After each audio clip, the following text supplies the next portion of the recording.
Hey, Dan here, and if you've ever felt like your emotions get out of control, that maybe you're led first by emotions and then later wonder what the heck has happened, that you find yourself changing direction perhaps a little bit more than you'd like, then please stay tuned. You're going to get a lot out of this video. I actually was inspired to make this video after just filming the last video. I assume I'm going to post these back to back.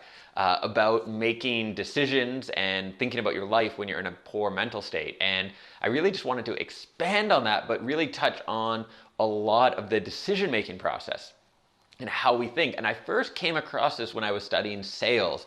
Back in the day, young, money-driven, guy I was studying about sales, and one of the things you come across is that for the majority of people, they experience an emotion first and then they justify it later with logic. So in the sales process, right, if you want to learn a little bit about being a salesman, what that means is you give people like a feeling they want, and then they will want your product, and then you just need to give them enough logic to justify it. A great example of this is German car companies in particular, but things like BMWs or Mercedes, where if you look at how they do their advertising and set everything up, they do it really well. So primarily, why does someone usually want to buy like a BMW? It's status, it's ideally because it's a fast car and they like to drive, but unfortunately I'm like the only one like that. But it's primarily around status, it's maybe impressing people. It could be that it's fast and sporty and fun.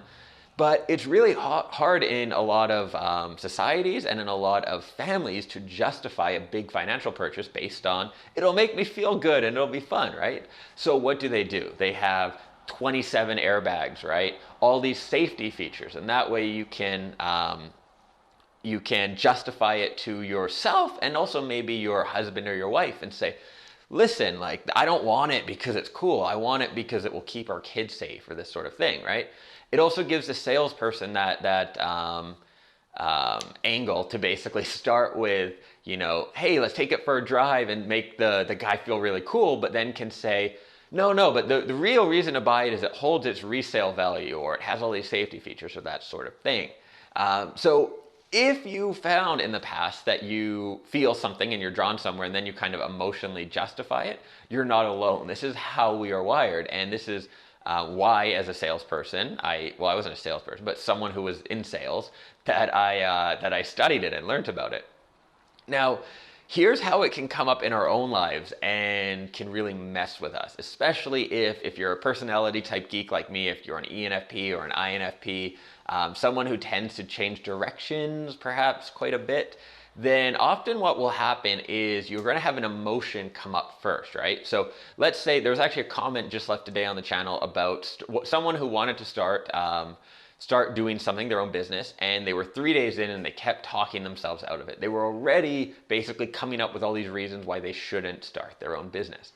And here's what's happening there, and if you've experienced this yourself, right? You've started something, then quit, or haven't even really started. You get started and you have all these positive feelings, right? Of like, oh, I'm going to have all this freedom, or I'm going to get to quit my job, or it will be so cool because I'll, get to, make videos or have fun with people or do whatever it is. And then the fear sets in. But what? So in this case, the comment was about starting a YouTube channel, right? And then the fear comes in, but what if nobody watches my videos? What if I don't make any money? What if my friends think I look stupid? What if my family judges me for this? What if people laugh at me, right? I have none of these fears. I just assume that all of you love me. But these kind of fears do come up, right?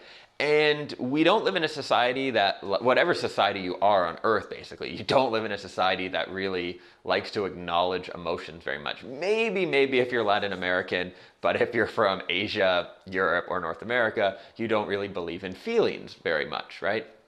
And so it's weird for us to say, I'm scared. I'm scared I'm going to fail, so I don't know if I should do this. What's more common is we feel this fear, and then we rationally justify a way out of it. So this is coming up with the reasons why the business will fail, why it's a bad time to start the business, why there's all these other factors perhaps against it, or it's stupid, or whatever it is, right? It's fear-based, and fear can be one of the main emotions that often drives us. if you end up changing direction a lot, it's probably a result of fear. Fear of being committed, fear of failing, fear of getting stuck, fear of looking stupid. That's probably the core emotion, but there could be other emotions. But the main thing here is just that you have the emotion come up, and then what you'll be able to do, especially if you're one of the personality types I mentioned, like ENFPs or INFPs, is you're going to be really smart and smart enough to talk your way into or out of anything. So if you have that emotion, which is your primary driver, right, which is going to be pushing you, you're going to be able to come up with all kinds of excuses. Hell, you could talk a Harvard scientist into believing the garbage you're spewing, but you and me both know it's probably garbage that's just based on fear, right? And you're coming up with all these reasons, using your logical abilities, using your intelligence to talk your way out of something that you did want to do, but when it got hard or difficult or scary, you basically, the emotions came up and then you found ways to justify it. So how do you deal with this, right? We've established that the human nature is to have emotions and then talk ourselves into or out of it, right? To come up with a rational basis so that we can feel justified in our actions. I feel like, yeah, I did the right thing. This was the right direction to go or whatever, using logic that may or may not make sense, but usually we find a way to even make it make sense. So how can you avoid this? What I've found works really well for me, and does not always work, but has worked quite well, I would say, is setting your plan in motion. Like taking a day, let's say, it could be a weekend, it could be an hour, it doesn't even need to be a full day, and spending that time on your plan, whatever that is, right? But it should be a somewhat specific plan. One of mine that I started a few months ago was publish 3 YouTube videos a week. This was a plan I had, and it was a commitment to a friend who was holding me to it. I believe I promised him all sorts of inappropriate things if I didn't do it, so I was really stuck to it. But even without that external accountability, I had a plan, and I did not then allow myself to question it, right? So a month in, I could have got busy and justified not doing YouTube videos as much, or I could have got worried or not had the results I wanted. In fact, the results have been great. The channel's been growing quite nicely, but even if it hadn't, I had this commitment to just execute. So the advantage of setting aside dedicated planning time is that you do not allow yourself to plan and change your direction throughout the rest of your days or the rest of your time. So one way I've looked at this, or I discuss this with people, is think of your brain as 2 different roles, right? You have the CEO, the big picture, the planner, right? The president of your brain who comes up with all your plans. Then you have your director, your operations manager, the person who's actually responsible for executing and getting things done. I would encourage you to only employ, especially when you're just starting out, it's more important when you're starting out, to only employ the CEO for a couple hours a month. Limit their time. Focus on, have your CEO time where you come up with a plan that makes sense. Maybe run it by a friend or an expert, a coach, someone to give you that feedback of this is a good plan. And then do not allow yourself to adjust that plan for a couple months at a time. I'm not saying ride that plan off a cliff, right? Just keep going forever. But the odds are, if you struggle with this, your problem is not that you don't change direction or you don't plan enough. It's that you plan too much and that you change direction way too much. And so I would encourage you to, and this is what I do and what's worked really well for me, is I will commit to a 3-month minimum, sometimes longer, with my free freelancer group coaching program. If you are an aspiring freelancer, coach, or consultant, it's for you. With that program, I committed to doing it for over a year. It's taught in 3-month chunks, but when I started, I committed that I would run it for at least a year.